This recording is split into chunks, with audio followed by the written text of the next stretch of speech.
Thanks for staying with us. Glad to have you back. Have you ever considered that maybe, just maybe, your child isn't ideas? They might just be suffering from noise-induced hearing loss. And from headphones to loud environments where we need to explore the realities of what is going on in the environment and how that might be affecting our children. So we're joined by otolaryngologist and neurotologist.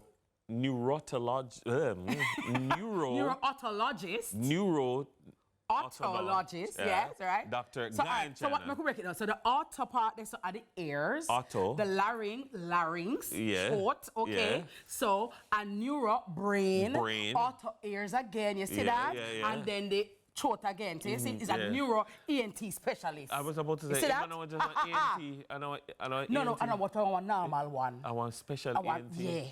The one there. Yeah, up there. Tip of the top. Specialist. Ah, yeah. Holy pa school. Dr. Guyan Channer. Yes. You know him. He's going to help us discuss the risk of turning up the volume, hey, and how parents can tune into healthy habits. Doc, how are you doing? Good morning, Doc. How are you? Good morning. You say it, let me hear it. Otolaryngologist Neurotologist. Neurotologist. Oh, I was putting another O. Neurotologist. Neurotologist. Neurotologist. Neurotologist. All right. It is true, especially because we're in a world now where we're handing them the tablet, and some of the times with the tablet, which I don't agree with, we're handing them headphones. Yes. And some of the ones we're actually inserting in our ears, Doc. Yes. How detrimental is that, being in our ears, or the headphones all the time? Noise cancelling. Well, I create a scenario. The scenario is, say, for example, you're watching the television, and you're engaged in the movie or whatever you're watching, and you're not quite realizing just how loud it is until somebody walks into the door and say to you, turn it down, it's too loud. When you have the earphones in, nobody can come in and say that to you. So you can't gauge what's going on. And oftentimes, if the child is on the tablet and you're engaged doing something else, maybe you're watching TV, and because what you're watching is also loud, the child also has to turn up their device loud enough to compensate for that. So it's a case where you're not being able to monitor what your child is doing, and that can be very dangerous. So how loud, Doc, is too loud? Because to some people say, but it's not loud, but I'm hearing some of the times you can hear what's going on their earphones, but they're saying it's not loud. Well, part of the thing is that it's difficult to define how loud is too loud, because oftentimes, as far as we're concerned, as long as we're able to hear, then it's okay for us. Take, for example, if you're blasting your music as my neighbor, and I want to hear my music, I'm going to turn up my music louder than yours. So I'm going to think it's not too loud because I can hear it. So it's hard to gauge. This is why loudness is such a dangerous thing, because it's oftentimes hard to gauge. It's gauged in terms of decibel levels, and oftentimes you have various apps that can tell you what the decibels are. I encourage everyone to download one of those apps, because then you may not realize. I walked into a concert before, turned on my app and realized that, oh, this is over 100 decibels. Then that's almost equal to a jet engine. But you don't realize it because you're there taking in the music and everything else. And so it's very dangerous because you're not aware of how to gauge it. Yes. Hearing loss many times, Doc, is seen as something for old people, your grandmother, your great-grandmother, grandfather. Can young people lose their hearing because of abuse of their eardrums? Well, first part of the question, can young people lose their hearing or not have hearing? Statistically, 2 to 3 out of 1,000 kids are born with hearing loss. So take, for example, in Jamaica, if you have 50,000 kids being born, then you can imagine that that's going to be 100 to 150 kids per year who are born deaf. So that's a starting block. And that's complete deafness. That's not necessarily including those who have unilateral, one-sided hearing loss. So a child as well, a child is not going to be able to explain to you the symptoms. So for a typical adult, the typical thing that adult goes to a concert or they go to the range, and when they come back, they hear this ringing in the ear and they come and say, Doc, I hear this ringing, and it's very annoying. Oftentimes the child is not going to come to you with that. They're not going to be able to say, Mom, Dad, I hear a ringing in my ear. And so it goes unnoticed for a while. I've had children who come who have been to, for example, the shooting range. And parents didn't realize that the child was losing their hearing because the child never mentioned it. The problem as well is that with a child, you may use up your resources. Your body has a limited number of resources, and you may use up all your resources to repair. Your repair genes overwork as a youngster. And so you start having hearing loss, not necessarily between the age of 0 to 10, but you may start having hearing loss in teenage years, in 20s, but not recognizing that because you utilize all of your repair genes early on. So you get early onset, not necessarily in the first couple of years, but you still get earlier than normal onset hearing loss. How do children typically present, maybe in a classroom setting, the symptoms? That's a very good question. And I encourage parents and teachers to look out for that. Take, for example, when I was in primary school, good old primary school, not prep school, shout out to primary. When I was in primary school, it's only when I reached grade 6 and I was forced to sit at the back of the class that I realized I couldn't see the board. Because all along I was sitting at the front of the class. So with children, they may come in, you may see the response in a different way. Let's say, for example, somebody calls you and the phone call is sketchy. You know, it's dropping.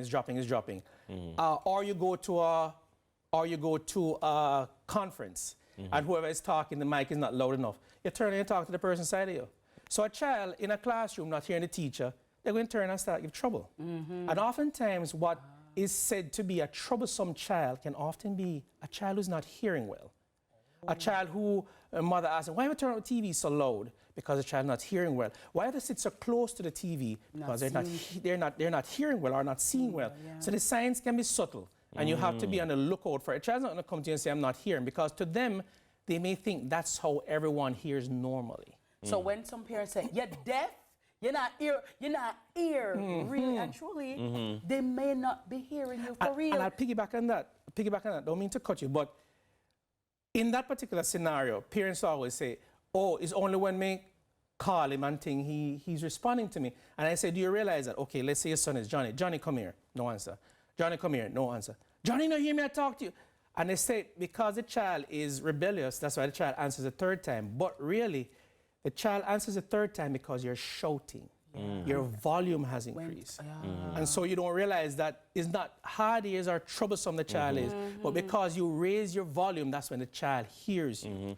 I think also, if I might add, that some of the times, it's not even a volume issue. Sometimes it's the pitch at which you're speaking, because some of the times if you say it like this, but if you say it like this, they'll hear it. So if you change the cadence? not cadence, pitch. Like Frequency. Because like I'm not hearing you, it's almost like a mumble at that frequency. But if you said it in a higher pitch, so it's almost like when you say, you never hear me, then I heard you because you said it way up there. You know, it can happen. Oftentimes, though, it tends to be the volume because, like you just demonstrated, you're speaking normally. So, but when you're going to the pitch, you say it like this. You raise your volume. So, Doc, so talk to me now. Parents I'm quite sure that there are many people right now probably looking into themselves like, oh my God, I never even thought of this. Even check out that pitch.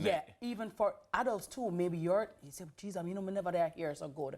Who do we go to? How do we, a specialist like yourself, how do we come to you, make an appointment? What do we need to do to get it right? Good question. Well, let's start from the basics. Let's start from the first point of call.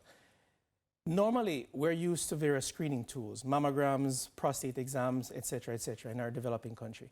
In developed worlds, when a child is born, within the first 6 weeks of life, they have a hearing screening. Yes.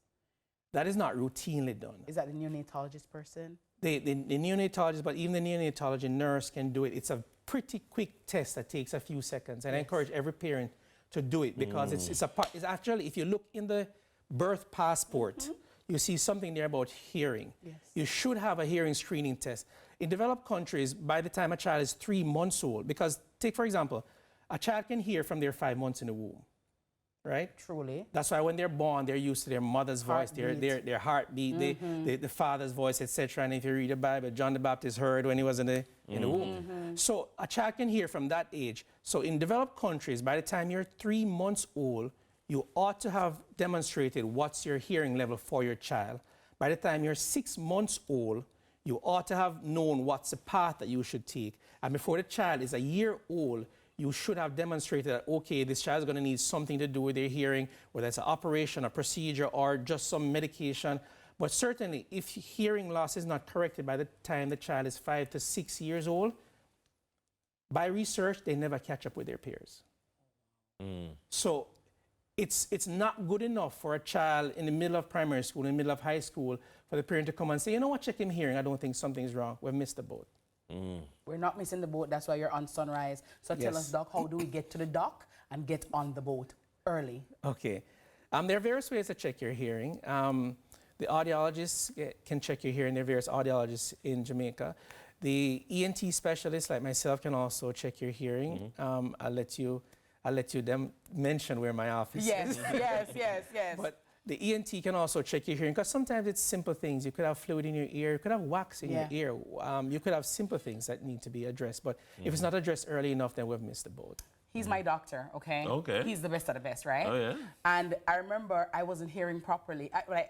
But felt like I wasn't hearing properly. I didn't even realize I wasn't hearing properly. And then he syringed my ear, and I'm like, wow.